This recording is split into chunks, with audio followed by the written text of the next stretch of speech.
Hey, this is HuK. Subscribe to Thorin's YouTube channel. How do you go from StarCraft 2 Pro, and at this point you've many years in the game, to becoming on the coaching slash staff side in Overwatch? There was a plethora of things. So towards that tail end, and when EG was getting divested from Twitch and moving, into private equity, VC, and everything else, I kind of saw the writing on the wall.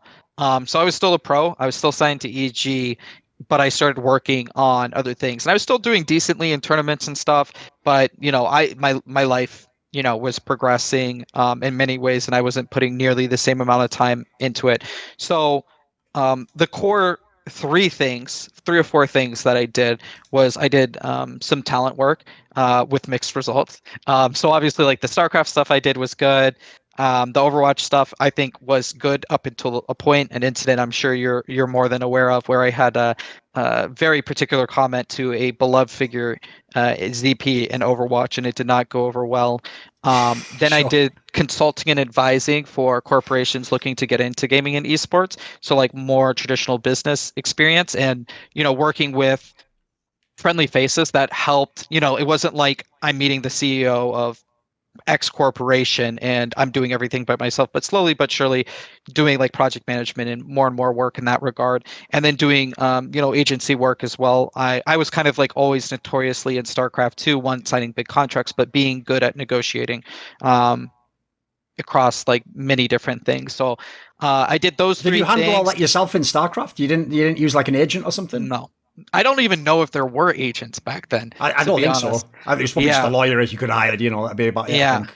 No, just me, and I was known as the one that, like, I think, as you said, Alex Garfield was known as someone that generally was good at business, good at Sure. negotiating, very shrewd and sharky. And I think a couple of the contracts I got the better end of him, and it was pretty well known in EG and outside of that I got the better of him in those negotiations, and just continued to do that. I started a Overwatch team in Toronto.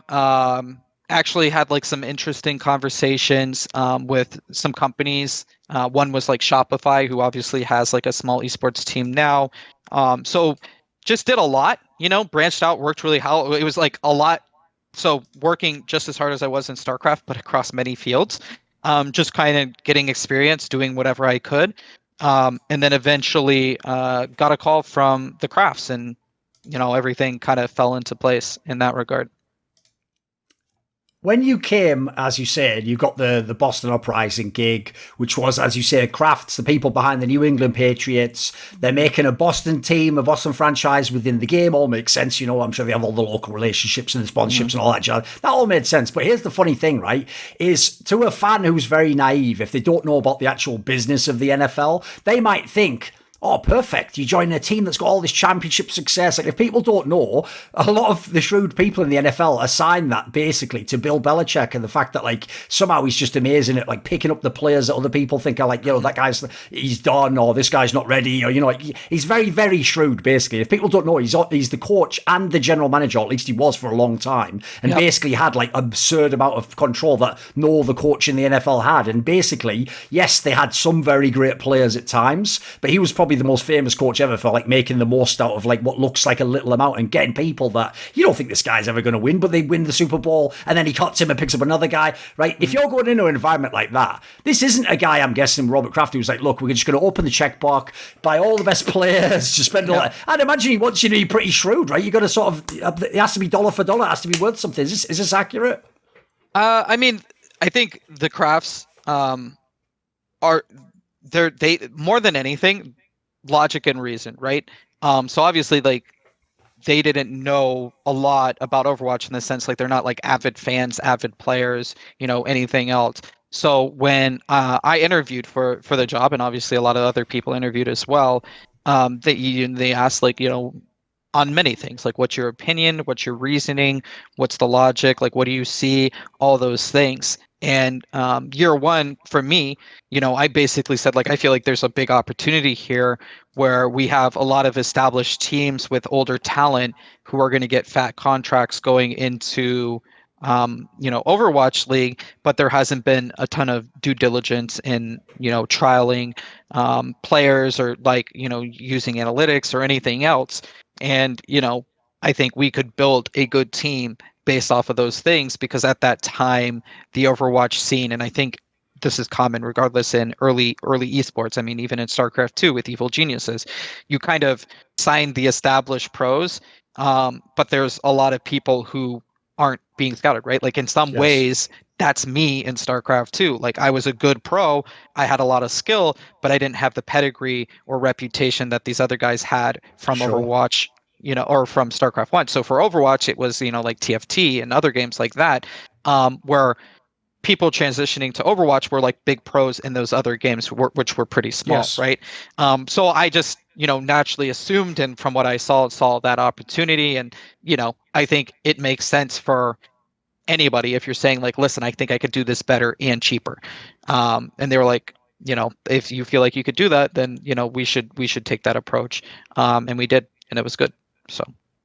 If people go back now and they look at the first lineup when the Overwatch League starts of the Boston Uprising, which obviously famously didn't do that well initially, right? Mm-hmm. When this team was made, I've noticed like there's a lot of fuckery in esports. Like there's a lot of people who are analysts and journalists, and they'll use the fact that they knew a player in the back, or they've just said a million players are good, that they all love to claim, I knew Striker was in here, I knew he was going to be real. Like, mate, you didn't, because like about 10 teams probably passed on this guy, and at the end of the day, he was in like not a good team, and you had to have an eye test. You had to really be able to see what this fucking guy was about. So there's a player now that everyone would claim, well, obviously he was going to be great. Like, I get the vibe. Like, I don't think that many other teams are going that hard for this guy, mate. And he obviously was a fantastic player, right?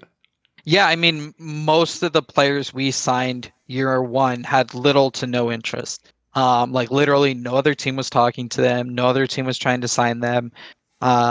They weren't going to be in Overwatch League at that time unless we picked them up. So it was like, easy in that regard from our perspective when we saw talent to move quickly and sign them. Striker, I mean, yeah, there were. I can't remember who the player was that we were looking at. I know like Birdring, who just retired, I like sent him a donation because I couldn't talk to him through his team. Korean teams are like notoriously protective if you're not going about it the proper way, which is a whole nother thing. But I try to send him like a donation on his stream to connect with him. Okay. So there was a few. That's players. A creative angle. That's a good angle. I was doing everything I could at this time. So I like flew to Korea, meeting everyone and trying to go about it, in a different way. It doesn't work. I don't want to get into details, but for whatever reason didn't work with that team. Sure. So I'm trying to go at it from another perspective. Still not breaking any rules, but trying to achieve my goals. But yeah, like Striker was a great player, and we could see that very quickly in our trials. And when we had a good feeling about a player, generally we moved pretty quick with everyone in that regard. And obviously, when we announced the team, there were a lot of question marks. Oh, of course, everyone fled the fuck out of it. Yeah, but it worked right in our favor in the sense like. Yes. We there was a talent pool that was being ignored, and we kind of soaked it up, which was good. Along these lines, though, like, I don't know if you did some of it, like, a bit consciously, because people all know a tactic in American sports is, like, the coach is also supposed to take all the blame on himself and sort of be, like, like, shield the players in a way, like, nah, I did that call, even though, probably in the game, like, that star player just fucked up. There's almost no way the coach really did it all. But basically, you also positioned yourself like this, right? You basically did try to sort of make it like you are the fucking Bill Belichick of Overwatch. You definitely played into that sort of vibe at a minimum. Yeah, I mean, I got a lot of credit, for sure. I mean, I was the most well-known person on that team. Oh, of course. Of everyone, right? Because I was an ex-StarCraft2 pro. So it was very easy to fall into that. And I think, on the upside, you get a lot of that credit. And then on the downside, you're going to get a lot of that blame. And I think regardless, yeah, like, I mean, in traditional sports, as you're saying, as the head coach, GM, whatever, you can't always divulge everything that happens, right? You can't go into detail. You can't whine. You can't point fingers. You more or less have to take the blame because you were more or less in charge of what happens. And you are that shield to the team and the brand. So, when we did well, it was great. When we didn't do well, it is what it is. Tough at times, but that kind of comes with the gig. So through StarCraft, it was weird. In StarCraft, I had a lot more fans than haters. And then when I came into Overwatch and did the talent thing, slash did, when we started doing worse as a team on the Overwatch League level, I got the downside of that too. So I've experienced, a lot of the love and a lot of the hate, and have, I think, a good perspective on both sides. And at the end of the day, it's helped me grow and mature and be better as a person, in my career, but outside of the game as well. So it's all good at the end of the day. Just to stay on the striker topic for a moment, obviously at the end of the first year of the Overwatch League, he went and joined the San Francisco HuK, who became like one of the absolute best teams. And they definitely, by the way, were a team that was spending among the most, and they were willing to buy the big, either sign people or sign free agents for like the top salaries. Now, listen, I understand, like, in theory, it's a better team. He was going to join his ex-coach that we'll definitely get to in a minute. But in this scenario, right, this kind of plays into what I was saying earlier, right? You were not a team that could just, like, you can't match everyone else in the whole Overwatch League if someone wants to spend big. And also, with a player like that, this is the tough part about being a GM in sports, is like there are certain players, it's impossible, you'll never get like a direct replacement immediately that's as good, or if you trade them, you can't get the value for them. Some players are too good, essentially. What was it like to lose a player like this? It must be a setback. Yeah, the number one thing I pride myself on, and I think hopefully I'm, known for in Overwatch League across, ownership or GM, executive level, president, whatever, is that, like, I'm, doing what's best for the business. So with Striker, we had a really good offer. Obviously, he had a lot of attention. There's like you said, the ex-coach component of him going from Boston to HuK being willing to spend a lot of money. So all of those factors came into the decision, right? The players' willingness and want to be on the team as well. Our ability to, handle the player. All those things came into fruition in the decision, and we got a good deal. Obviously, HuK won Overwatch League, so they got a good deal as well. Striker's an amazing player. He retired this year and now wants to come back and play. I haven't reached out to him or anything, but I think from everyone's perspective, they probably view it in a more or less positive way, and probably the best objective outcome for all parties. Right, to just briefly set up the context for the Stage 3 performance, where the team was undefeated, basically almost won the stage even in the playoff part, right? Obviously, I'll be very careful how I do this, but I'll just say it like this. One of the real reasons why if this would be in a movie, by the way, this would be like Act 2 in the movie or something. And the reason why is, not only was the team memed on and hadn't been that good in the real matches, but without going into the reasons why, one of the other best players on the team effectively just got taken off the chessboard, never to return again. And again, it's not like you can get another player for that, or you get anything. No, you get nothing. And so the likelihood of this team now becomes undefeated and, essentially dominates the league, everyone would have said it's never going to happen. If anything, now you fucked, man. Now you're going to be a bottom feeder team. It's over. What would you tell me? What was the genesis of the turnaround? How did the team go from being like a mid-table team, lose one of the best players, and then become one of the absolute best teams in the whole league? I honestly don't know. Okay, because our results, all of those things into consideration, we were worse after that change. Our scrim results were worse. Everything was worse. For whatever reason, we clicked during matches. We had good matchups at that time. The meta was good for us. There were a lot of things that impacted that 10-0 stage. Even at that point, Crusty was not as involved with the team because he was getting ready for his own transition. Okay. Everything was against us. I think if we went back and played those, let's say there are like variables in life and not everything goes exactly the same, and we play those 10 matches again, I don't think we go 10-0 consistently. I know, not a great answer, but for whatever reason, everything clicked and we went 10-0 when I don't feel like we should have.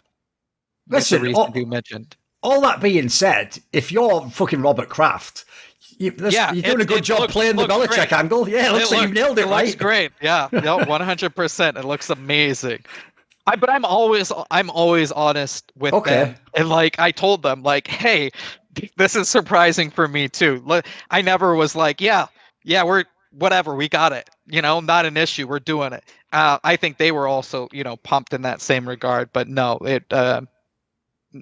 we got lucky for whatever reason. One thing that you touched on there, though, I definitely want to ask about is, yes, you also had a coach, Crusty, who the reason why he got this shock offer is this guy already had like hype in the scene, like, wow, he's a genius, like what he can do with the players. And so I have to say, you kind of alluded on it there. When this team goes undefeated and then he leaves right afterwards and goes to the shock, right? People obviously, they were thinking because of that context, oh, it's all him. He really has just cracked the game. Whereas, as you said, I mean, you can tell me how much of it was him, how much of it, like, what was the relationship like? It must be kind of wild when the coach leaves. It's one thing if a star player wants to leave. If the coach like, I'm just out, what happens then? Yeah, I mean, Crusty is an amazing coach. There is no doubting that, right? Like the GOAT of coaches in Overwatch League so far, right? If there was one guy from a coach perspective making the Hall of Fame, it would be him. Sure. I mean, like, results and what is being put in and what is coming out are always hard to determine from the outside looking in from a fan perspective or whatever. At this time, so at that point in time where we went 10-0, Crusty, the conversation slash the fact that he was leaving was already decided. So he was not as involved with the team at that point.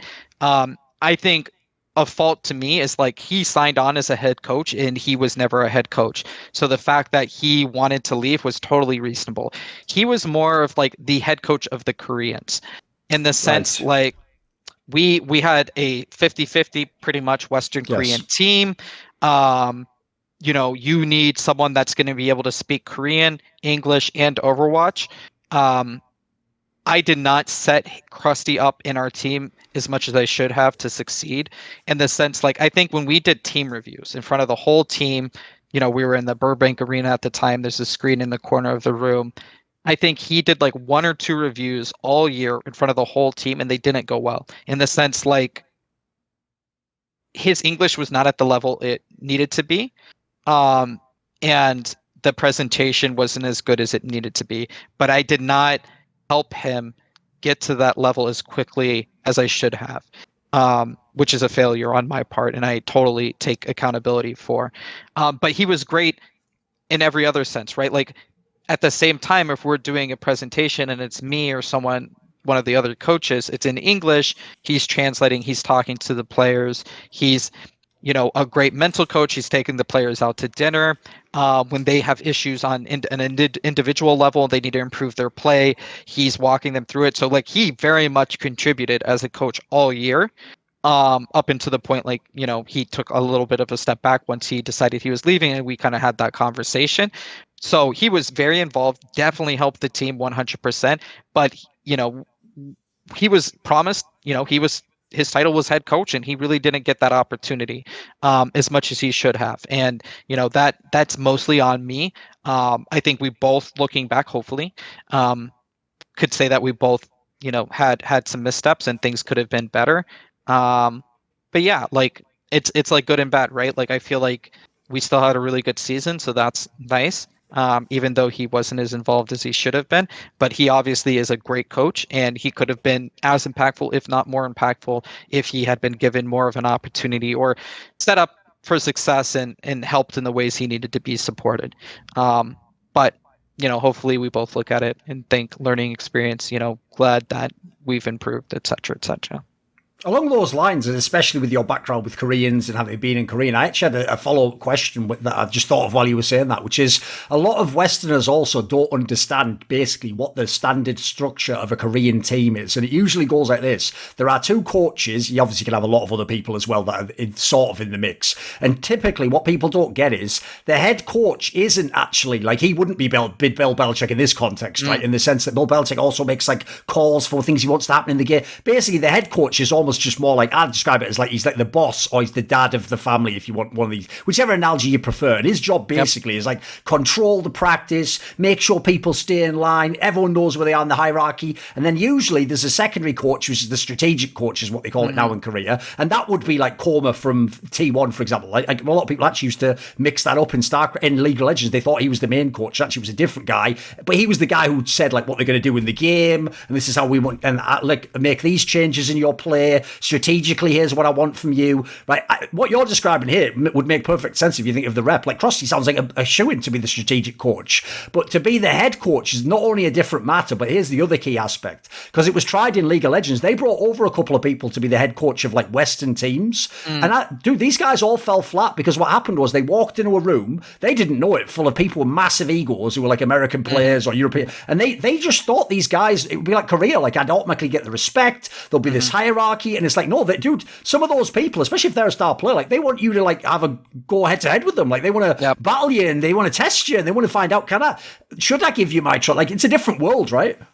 Yeah, completely. I think you hit the nail on the head. I mean, there's the dynamic of, like I would say Coach Moon at Shanghai, a little bit of an older guy, but probably falls into that box where he's like a leader, dad figure. He's going to have one-on-one conversations with the players. He's going to control their mental is what they're calling. They even say mind control, but control their mental. Sure. I know what they mean. Everything that goes with it, right? But he's basically like picking the direction, making sure everyone stays in check, like being tough when you need to be tough, being soft when you need to be soft, having those one-on-one. And that's a very, very, very, very different practice to, like you're saying, a strategic coach. And I think the way gaming and esports is set up, right? Like Overwatch is a fairly new thing. Bill Belichick, was a coach with his dad, who was a coach, at a college team, and then, or it was Navy, I think. And, he grew up coaching his whole life, and he became an assistant coach and an analyst and, offensive team coach or whatever. And he goes through like 20, 30 years. And then eventually, he has all the tools in his toolbox to be a great coach. Esports, it's like, Overwatch comes out. It's like, who's a good coach that's going to know what he's talking about? It's like, well, an ex-pro. And it's like, well, this kid's like 2 years older than me. He's 22. I'm 20. He's not that guy's not going to know much about coaching and like a mental leadership perspective. So yes, like there are a lot of coaches that are more leaders, mature people who are guiding the players on their path of being a pro, kind of like a mentor, father figure, whatever you want to call it. And then there are strategy coaches who know a lot less about that and won't be able to have those nuanced, almost like therapy session conversations with players, but are going to know how to pick the right comp and the right strategy and do the right plays. And I think like year one, me and Crusty, I don't think we were necessarily great or bad at either one of those, but through those hardships of that year, because that year was a tough year, we got better on both ends. And then, he went on his way, we went on ours. Did you feel hard done by the way the season one finals ended? Like, obviously, the team that you played against, the Fusion, went all the way to the final. Like, could you have won that game? Could you have been in the final? Could you have won Overwatch? Oh, no, like all those, without going into detail, all the hardships we went through, losing, a star player, possibly the best Western player that year up until that point. Losing Crusty, right? Because when Crusty leaves, our only Korean coach, the Korean side of the team now, a lot harder to deal with, right? There were a lot of things that made that game tough. I think, if those things went another way, there was better decisions and better actions and everything else that goes with it. I think we're a really, really, really good team, and we totally have a chance of winning. But you try to make the best decisions at the time with the information you have, and that's how life goes. Right, obviously, with the caveat that in some of the last few years, for example, it's been a different world for everyone. Like, you're online and there's all these other considerations that never existed when we first started the Overwatch League. How would you describe, or how close to your expectations have the other years been? I mean, as I've kind of tried to set up here, you are not on like the equivalent of the Lakers in basketball being told every year, look, however much money you need, just buy all the players and we'll win. Like, you're clearly in a position where, I mean, being a playoff team would probably be actually par for the course. I feel that would be a good performance for your team, right? What would you say to it? How have the last few years gone for you? Yeah, I mean, the last few years have been tough. To give perspective, like year 2 and year 3 were abysmal. Our record was not good at all. I don't, remember exactly what they are, but I think we had like 2 wins last year. This year was better. This year we were closer to 500. I mean, there's definitely a correlation to money. I think there's a correlation to the environment and business perspective and everything that goes along with it, visas, COVID, things like that. Different teams have different practices even in that regard. Obviously I can't get into like every detail of all of Sure. this, but yes, I mean, we I will say we spent more money this year. We're looking to spend more money next year. So we're headed in the right direction, but we're trying to do it intelligently still, where we're picking up, players that we feel like have bigger opportunities. I think just year 1, when you look at the underrepresented talent pool, you have a way bigger opportunity coming into Oh, for Overwatch sure. League year 1 than year 2 and year 3. The game, the size, the player base, there's a lot of, just we do that approach every team. It's like when you come out with analytics in baseball, and then one team starts doing things intelligently and looking at runs or on bases, and then every team starts looking at that, right? So we did trials. No one else was really doing trials, and they felt like, hey, we have our team. They've already been successful. And then the next year, everyone's doing trials, right? Because we made that run and we did it with the budget we were on. So I'm hopeful that we will continue on the up and up. But yeah, we had a good year, a couple bad years, and then an okay year. So hopefully next year's a good year. You sort of touched on it earlier, so you don't have to go too far. You can choose how you Sure. navigate this question, right? But Sure. basically, one of the things people might naively think, right, is obviously, I actually made a video very early on, and I said this would happen just because I know Korean esports. Korea was going to become a talent pipeline to the Overwatch League, and every year there are players that are obviously Overwatch League quality, that as long as they keep playing over there, that can come through, and they might not just be good, they might end up being a star in the Overwatch League, as you've seen year on year on year. So people might naively think, well, HuK, just do it again, mate. Go over to Korea. Sure. Just pick whoever you think's good. Tell that guy, come and join my team. But as you sort of allude to, put it this way, I'll say on my side, I've heard, for example, that Koreans themselves don't necessarily think about contracts and moving between teams like we would in the West. If anyone knows the NFL, players have massive, they can just say I'm sitting out, or fucking sign me to this big deal, or I'm just leaving, or even if we won, it's time for me to go elsewhere. They can essentially have some degree of say. They can obviously control the media. I've heard in Korea it's a little bit more they almost try to make it like a family vibe. Look, you're in our team. What do you mean you want to leave? That's you shouldn't even be thinking of that. And I've heard as a result, whether it's legal or not, whether it's in the contract or not, sometimes you almost have to you can't even talk to the players. So you have to go to the team coach, somehow convince him to give you his bloody player. Which, by the way, if he does it, it's probably going to be for a pretty penny. Again, you be careful how you navigate this. You told me what to say, but it's not as easy as that, right? You don't really just go over there and go, right, here's my short list of 10 people, start at the top, go down. There's a lot more factors and moving parts, right? Yeah, I mean, given the culture and perspective in Korea, and down to the language and how you respect and treat your elders, there's definitely more loyalty from a player to a team in Korea than in other regions.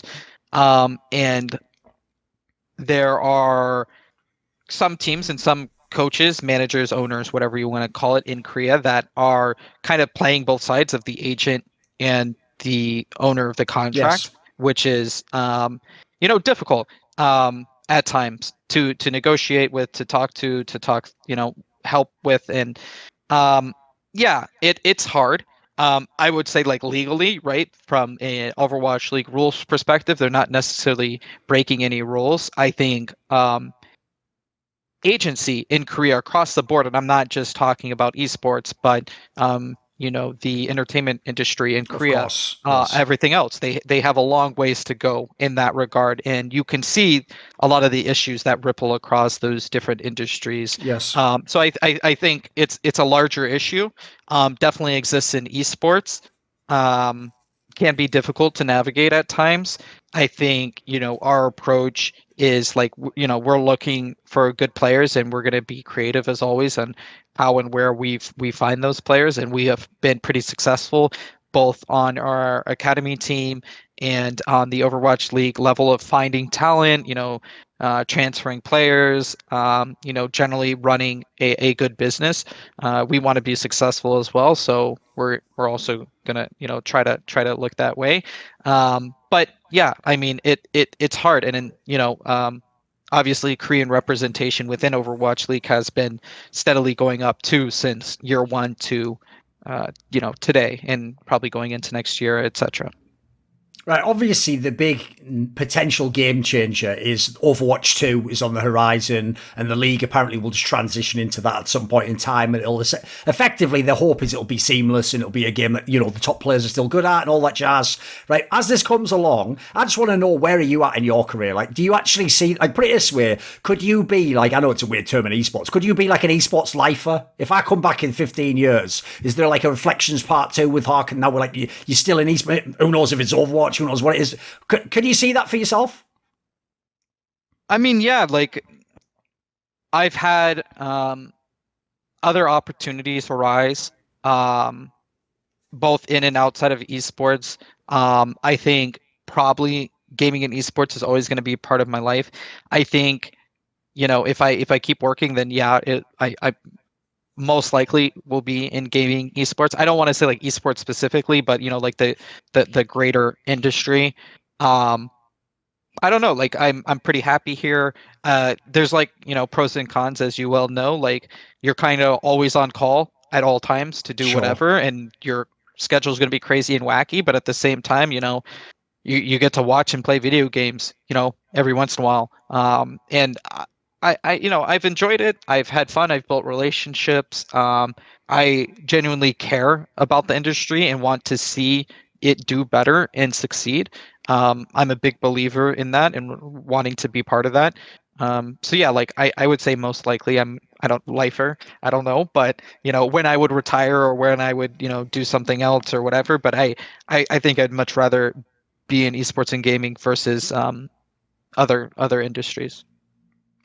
I've heard that if you're on either the coaching side or, in your case, like the general manager type side, where you're helping decide the team and you're making deals, I've heard basically that what makes it different from being a player is when you're a player, first of all, you can really believe it's possible to win every tournament and everything like that, and then the idea is like, that's what you go for. That's the moment you go. I've heard basically when you're on this side, because there's so many million variables and people in the public will never even know like 90% of them. They'll never know what actually contributed to what happened. I've heard it's like, you've got to take like the small victories. You've got to find like little wins that might be invisible to, like, for example, a classic one if you're on the GM side is, it looks like you actually just gave away a good play, but maybe you got a fucking incredible deal. Maybe you actually got like twice as much as you should for that guy, or you got another guy who's like, he's actually like a serviceable player, but I got him for pennies on the dollar. Like, can you find like sort of satisfaction in the minutiae in that sense?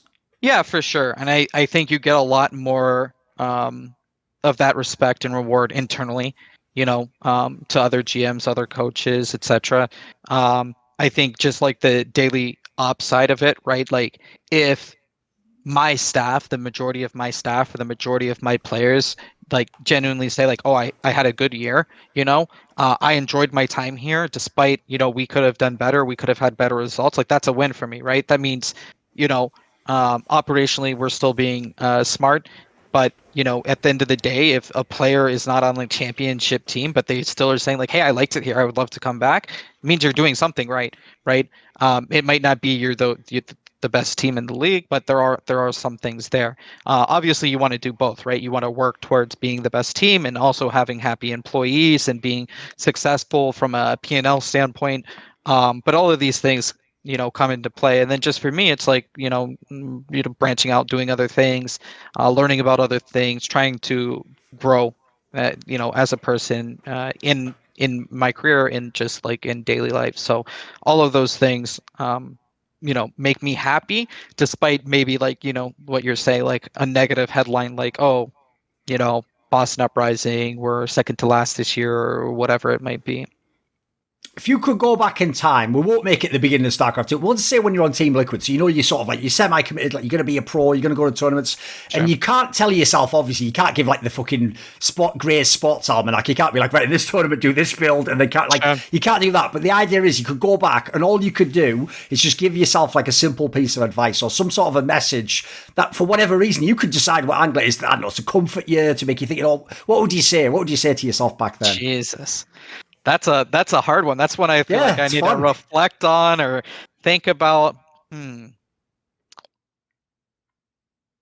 Man, I don't know. Like I know what I would want to learn to know at this point in my life compared to back then, but I don't know if me saying it to me would change that path.